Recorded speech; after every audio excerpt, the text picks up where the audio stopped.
সুনীলের দুই টিমমেটকে দেখি যারা কাঁদতে কাঁদতে বলে যে আজ তারা শুধু সুনীলের কারণেই বেঁচে আছে।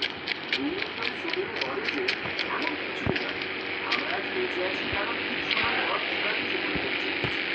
তখন ইনোসেন্সি তাদের কাছে ক্ষমা চাইতে শুরু করে। তিনি বলেন যে আমার কাউকে মর্গকে এক্সপিরিয়েন্স থেকে পাঠানো উচিত ছিল, সবকিছু আমার কারণে হয়েছে। তখন চোচো বলে, সেন্সি এত খারাপ ব্যাপার, আপনি ভুল করবেন বলেই তো শিখতে পারবেন। তখন সুমিলে বলে যে তার তত বেশি চোট লাগেনি, তাই কারোর চিন্তা করার কোনো দরকার নেই।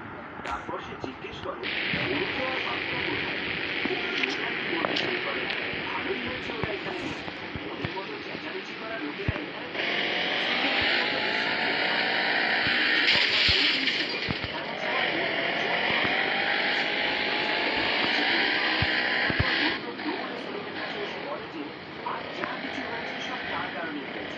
যদি সে আগে সেই জায়গাটাকে ধরতে পারতো তাহলে এমনটা হতো না।